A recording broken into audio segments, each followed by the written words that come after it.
Now, from Wish TV, your local news source, this is All Indiana Politics. Good morning and welcome to All Indiana Politics. I'm Garrett Bergquist in for Phil Sanchez. Thousands of suspected undocumented immigrants are either in federal custody or have been deported. The sweeps began as soon as President Donald Trump took office, and Governor Mike Braun has ordered state law enforcement agencies to assist whenever possible. The governor's order comes as federal authorities are arresting thousands of suspected undocumented immigrants around the country. This executive order is about putting the spirit of Indiana behind what most Americans are for. The order directs statewide law enforcement agencies, such as the state police, to notify the State Intelligence Fusion Center if they believe a criminal suspect is in the country illegally. The order is limited to people with a criminal history or those suspected of a felony, espionage, or a public safety threat. The Fusion Center would have to notify Immigration and Customs Enforcement if its investigators conclude the information is valid. After that, it's up to ICE. We're going to do what the federal government asks us to do that's reasonable to help find the most egregious examples of illegal immigrants that have committed egregious crimes. And I'm going to direct any of our authorities to not resist, and hopefully they'll be compliant on their own. We ask our local law enforcement officers to do a variety of things. We ask them to pick up the stray dogs. We ask them to be social workers to mental health issues. We ask them to take care of our homeless. We ask them to prevent crime. We ask them to intercept crime. We ask them to deal with drug issues. And now we're asking another aspect of them. Garcia Wilburn says Braun's order doesn't really change law enforcement's day-to-day activities, but she says it could erode immigrants' trust in law enforcement. And those partnerships are critical because when somebody helps police to solve a crime, that puts their immigration status at an entire another level. The federal government has long-standing relationships with expediting people who are cooperating. Meanwhile, the chief of Indiana's largest police department says his officers will not take part in any raids. IMPD Chief Chris Bailey says local law enforcement, including the Indianapolis Metropolitan Police Department, does not have the authority to enforce federal immigration laws. IMPD has not been asked to take part in immigration sweeps, nor do we have any intention of doing so. This is not our role. He goes on to say IMPD does not inquire about an individual's immigration status during routine investigations. In response, Senator Jim Banks tells me IMPD should lose access to federal law enforcement grants. He also tells me he favors deporting everyone in the country unlawfully, even if it means breaking up so-called mixed status families. Let's bring in Senator Jim Banks. Senator, welcome back to the program. Good to be with you. So federal immigration officials have already arrested thousands of suspected undocumented immigrants since President Trump took office. What can you tell us about arrests here in Indiana? Well, there have been a number. I can't tell you an exact number, but I can tell you that there have been 7,000 deportations and then an additional 3,000 plus arrests just in the first week of President Trump's time in office. The most astonishing part about that to me is that we knew where these violent criminal illegals were, and in the last administration, they didn't do anything about it. It took Donald Trump to come to office and immediately instruct ICE to go out and begin the process of arresting illegals who have committed violent crimes to send them back to where they came from. So he's off to an aggressive, strong beginning. There's a lot more to do, but President Trump is not going to waste any time. Now, there have been some moves on the state and local levels as well. Here in Indiana, the Hamilton County Sheriff this week announced that his office would join the 287G program, and then Governor Mike Braun issued an executive order requiring state law enforcement agencies to cooperate with ICE when asked. Is this a coordinated effort among federal, state, and local authorities? Yeah, it really is.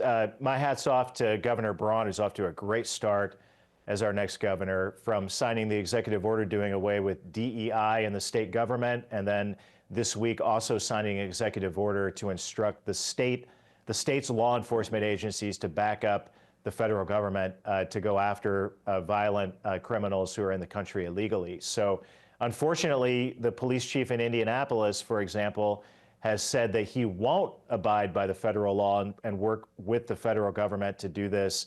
And my message to the police chief and others who want to block these efforts to deport illegals, especially those who are violent criminals, is that I'm exploring ways that we can take away your federal grants that go to your law enforcement agencies if you don't back up the federal government. This is important. This is what President Trump was overwhelmingly elected to do on Election Day, and he's off to a great start. It's a shame that we have some local Democrat officials who are trying to block him. So I want to be clear here. If local or county law enforcement agencies choose not to take part in any form of immigration actions, and in a lot of cases they already don't have that authority or their authority is extremely limited, you are considering pulling their federal grant? Yeah, that's exactly right. If local city police chiefs, like the police chief in Indianapolis, suggest that he's going to block those efforts by ICE or the federal government to deport illegals, especially criminals who are in the country illegally, then I'm exploring ways to take away federal grants that go to those law enforcement agencies. What should be done about so-called mixed status families? Those are families where you might have one parent who is a U.S. citizen or someone who is documented, and then another parent who is an undocumented immigrant.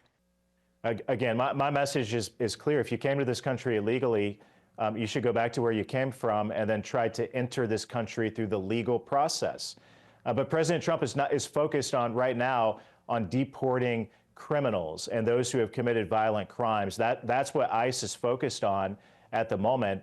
With well over 10 million illegals, the focus has to be, murderers that we know are in the country, that Joe Biden knew where they were and allowed to stay in this country. That's what ICE is focused on at the moment. But if you came to America illegally, you should go back to where you came from. If you don't, then at some point, you're likely to be deported on Donald Trump's watch, and I fully support that. Immigrants' rights groups say that one of the concerns that they have is legal immigrants or U.S. citizens being mistakenly deported. What is being done to prevent that? Well, I'm not aware of that happening. I mean, that sounds like a scare tactic by some of these groups who don't want illegals to be deported. So if there are good examples of that happening, then we should correct it. But what ICE is focused on is going out and using the full force of the federal government to go out and identify these violent criminals and get them out of our country. I mean, it's really as simple as that. What the Senate is doing is we're focused on backing up that effort and giving President Trump more resources to get it done. It's a massive effort. It's costly, but the cost of allowing these illegals to stay in our country is even greater. And Donald Trump was elected on Election Day, so was I, elected to the Senate to make sure that this happens. But I welcome that if these immigration rights advocates and groups have real examples of that happening instead of scare tactics or boogeyman arguments, I'm open to hearing about it, but I don't think that's really happening. What about the potential economic fallout from this? There are some estimates that say, for example, as many as 25% of farm workers and as many as 20% of building maintenance workers, such as janitors, are undocumented immigrants. There are legal ways for farms and businesses to find foreign labor. I mean, go through that process. Don't take advantage of illegals who come into this country. And you're taking advantage of them, first of all, but you're also taking advantage of American workers. That's just a simple fact. So this is good for American workers, for American wages, and healthy for the long-term stability of this country. I think that it's as simple as that. The American people get it. That's why they gave Donald Trump the popular vote, the mandate on Election Day, a majority in the Senate, a majority in the House, to get this done. It's our top focus right now in the United States Senate, and I fully support President Trump and what he's trying to do. Coming up, we turn to Indiana's best political team as immigration comes to the forefront. Welcome back to All Indiana Politics as we welcome in two members of Indiana's best political team, Republican Whitley Yates and Democrat Arielle Brandy. Whitley, let's begin with Braun's order to state law enforcement. Could this cause immigrants, regardless of status, to stop cooperating with police? I don't believe so. To be quite honest, this is specifically for those that have come into the country that are undocumented and illegal. If you have status and you're able to prove that you are a citizen, it should not impact you at all. But the truth is that the generosity of America has been taken for granted. And it's one thing to not only come into this country illegally, but then to commit crimes once you're here is completely despicable. We don't need any help in that area. We're trying to get that under control as it is. And so Trump's very strong stance on immigration, coupled with the state's responses, is what is going to make this effort to be successful. Arielle, I'll let you respond to that as well, but also in practice, how likely are we to see the sort of large-scale arrests here in Indiana that we've seen in other states? I mean, right now, I feel like there's just this fear in the community for a lot of immigrants on all levels. I mean, it's a fear to be able to think about if you can go to the grocery store or drop your kids off at school, and if ICE is going to show up at your door and detain you, whether or not they deem you as a criminal. I think right now, folks are scared, and rightfully so. You know, they have come to this country in order to seek safety, but also opportunity in the land of the free, and to be told that they're going to be deported and also in some cases racially profiled in a way in which they're then returned to a country that they don't know. I think that it's unfortunate for us that we've kind of painted this picture as Americans and as a state that this is how we feel about immigrants and refugees. And I wish that we would take a different approach, because this type of harsh approach to immigration, I don't think makes for a state where we feel like we value Hoosiers and everyone that comes here in order to have opportunity and to have a good quality paying job. Right now, there's fear in the community, and rightfully so. We just heard Senator Banks threaten to pull federal funding for law enforcement agencies that don't participate in immigration enforcement. Arielle, should there be consequences for jurisdictions that refuse to help federal authorities when asked?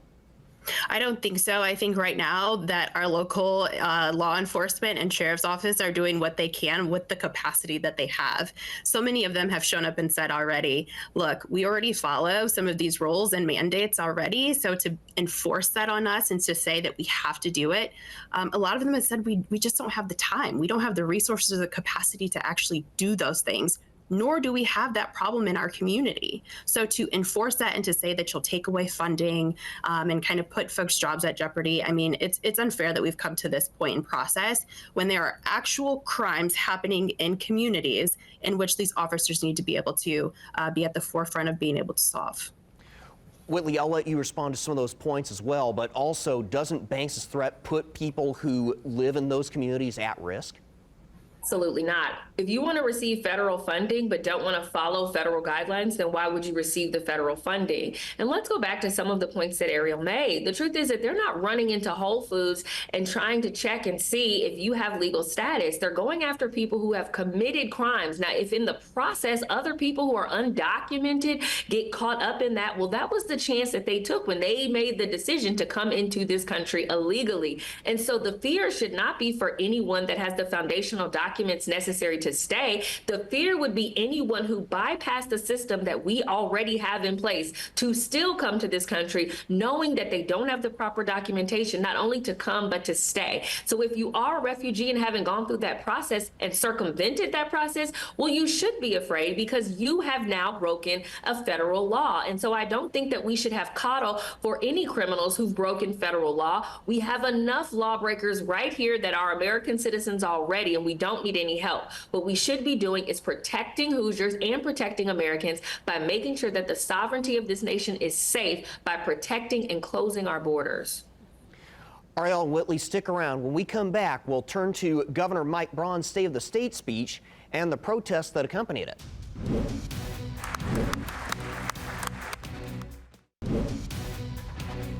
Welcome back to All Indiana Politics. Still with us are Democrat Arielle, Brandy, and Republican Whitley Yates. Governor Mike Braun gave his first State of the State speech on Wednesday night.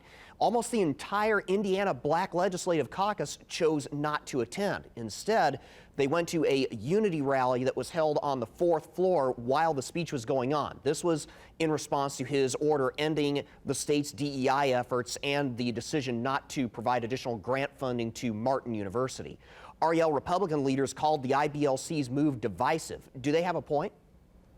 No, I don't think that it was divisive at all. I think they're responding to something that is directly impacting their community, and rightfully so. Martin University is our only Black university that we had in our state, but also, too, when you look at the cuts that are happening nationally and in state when it comes to DEI work and how we are talking about communities of color. I mean, they wanted to just bring folks together to just continue to reiterate this is an important issue to us. It should be an important issue to all Hoosiers. And we have to still hold Governor Braun accountable and get him to understand how this is going to impact us. I don't think it was divisive. I saw people from all backgrounds there at the State House that night. And I don't think that it took it away from the message that the governor had for everyone.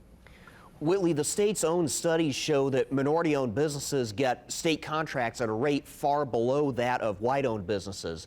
Should Braun consider reinstating at least some DEI-related programs? So what you have done there, Garrett, is you've conflated the DEI executive order with the Division of Supplier Diversity and IDOA office, which is completely separate and has not been affected by his executive order. But to go back to the question that you asked, Arielle, absolutely it was divisive, and it was also disingenuous, because the truth of the matter is that Martin University is a private school and a private university, and it is not likely that we would be providing state funds to a private institution, although there was a one-time allotment. And the members of the Black Legislative Caucus that voted for that allotment of money knew that it was a one-time allotment. And so the fact that they are utilizing this as a political bargaining chip to rally people around the idea that Governor Braun is somehow targeting Martin University is disingenuous. And then that, coupled with the outrage over the DEI office that had already been shut down because it was funded through a grant and not codified, is also once again disingenuous. The truth is that the super minority in the State House needs Republican support and needs to be able to have civil conversations with each other and work together to advocate for everyone. But utilizing this opportunity in the state of the state to create division was not that moment. So in his speech, Braun again urged lawmakers to pass his property tax plan. That was the first major policy point that he hit on in that speech.